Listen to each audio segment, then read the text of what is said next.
안녕하세요. 현대솔로에너지 태양광 엑스pert입니다. 지난번에는 태양광 발전 사업을 하는 방법 1탄으로 자가 소유의 땅이나 건물을 이용하는 방법에 대해 알려드렸는데요. 오늘은 두 번째 시간으로 태양광 분양 사업에 대한 이야기들을 다뤄보도록 하겠습니다. 태양광 분양은 아파트 분양처럼 태양광을 할 부지 선정부터 인허가, 시공까지 모든 과정을 포괄하는 방식으로 진행이 됩니다. 태양광 발전할 부지가 없는 경우에는 비교적 쉽게 접근할 수 있는 방법이죠. 일반인들이 사실 전국을 돌아다니면서 태양광을 하는 땅을 찾는 것은 결코 쉬운 일이 아니니까요. 태양광 발전소 분양가에는 아파트 분양처럼 이제 땅값도 포함되어 있고요. 관련된 각종 세금을 제외하고는 모든 비용이 산정되어 있어 투자 비용을 예측하기가 자가 소유보다는 아무래도 조금 쉽습니다. 그래서 투자 형태로 진행하시는 분들이 더 선호하는 방식이기도 합니다. 그러나 태양광 분양 사업이 일반인들이 태양광 사업을 비교적 쉽게 접근할 수 있는 방법이기는 하지만요. 그래도 이제 태양광 발전소가 가지고 있는 인허가라든지 선로 용량들에 대한 리스크는 있는 편입니다. 특히 민원이 진행이 도중에 멈추는 경우도 발생하기도 하고요. 진행 도중 갑자기 선로가 부족해지는 현상도 발생하기도 합니다. 이런 식으로 운영 시기가 지연되고 사업을 못하는 경우들이 발생할 수 있기 때문에요. 이 점들을 염두에 두고 사업을 검토하고 진행하는 것이 바람직하겠습니다. 특히 태양광 분양 같은 경우에는 이제 땅과 깊은 연관이 있기 때문에 부동산 업자들이 좀 많이 참여를 하는 편입니다. 그러니까 태양광 분양만 전문으로 한 부동산이 생길 정도니까요. 이런 경우에는 이제 실제 시공까지 이어지지 않는 그런 우려들이 있기 때문에 발전사업 허가라든지 개발 행위 허가 조건들이 충족되는지, 또 진입도로 확보 계획이 또 어떻게 되는지 이런 것들도 반드시 확인해 보고 선로 용량도 충분한지 확인해 보시고 진행하시는 것을 권장드립니다. 그러나 요즘 같은 경우에는 태양광 분양 사업이 대규모로 진행되고 이제 마을 주민들 간의 민원 문제가 발생하면서 이제 정확한 주소지를 공개를 안 하는 곳도 덜어 있습니다. 이게 이제 시골에서는 태양광을 하면 돈이 된다 이런 소문이 드니까요. 마을 발전 기금을 요구하는 목적 등으로 민원을 넣는 경우도 많고 다분히 악의적인 경우들이 분명히 있습니다.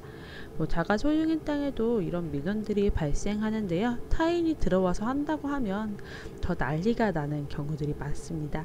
그래서 이제 개인이 움직이시기보다 그러면 이제 소문이나 이런 게 안 좋게 날 수 있기 때문에요. 가능하면 이제 분양하시는 곳과 같이 움직이시는 것을 권장드리는 편입니다. 또 태양광 발전소 분양의 경우 땅값이 포함되어 있다 보니까요. 이제 땅 면적에 대해서 민감하신 경우가 많습니다. 대부분의 분양의 경우 이제 땅을 기준으로 한다기보다 태양광 발전소 용량에 맞춰 이제 진행이 되다 보니까 이제 같은 분양 사업이라고 하더라도 같은 용량이라 해도 땅의 면적은 달라질 수 있습니다. 더 크고 좋은 위치의 땅을 차지하고 싶으시다면 이제 분양 공고나 이런 것들을 받아보실 수 있는 서비스 등을 이용해 보시는 것도 하나의 방법이 될 수 있습니다. 현대솔라에너지에서도 이제 분양 관심 고객이라는 서비스를 진행하고 있는데요. 관심 고객에 등록하시면 관심 고객 우선으로 이제 정보들을 드리고 있습니다. 관련된 링크는 저희가 설명에 같이 넣어놓기로 하겠습니다. 분양 비용은 어떤 위치에 위치한 발전소인가에 따라서 분명히 차이가 있습니다. 아무래도 땅값이 다르기 때문에요. 시공비는 비슷하더라도 땅값에서 이제 분양값의 차이가 날 수 있습니다. 또 인버터나 모듈을 어떤 걸로 사용했는지도 이제 분양가를 좌우하게 되죠. 이유가 없이 너무 비싸거나 저렴한 곳은 가능하면 피하는 게 좋습니다. 또한 땅값에는 부가세가 붙지 않으니까요. 이 부분도 잘 확인하시기 바랍니다.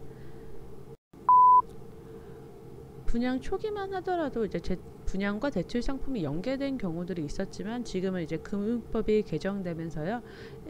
사업주 개개인 상황에 따라 대출 비중은 달라질 수 있습니다.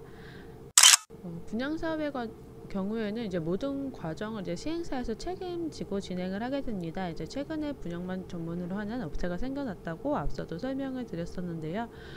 그 밖에도 이제 분양 중개만 하는 업체들도 이제 많이 생겨났습니다. 이제 분양의 경우에는 어떤 업체가 좋다 나쁘다라고 판단할 게 아니라 분양 사업 각각의 사업이 어떤지 판단하시는 것이 매우 중요한 부분입니다. 분양 사업의 경우 분양 제안서를 통해 이제 어떻게 진행되는지 계획과 예상 수익 등을 확인할 수 있으니까요.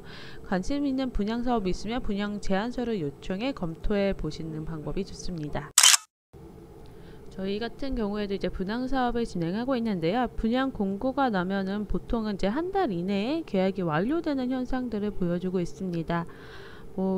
저희는 이제 500kW 이상의 중소 규모의 이제 태양광 발전소를 위주로 하고 있고요.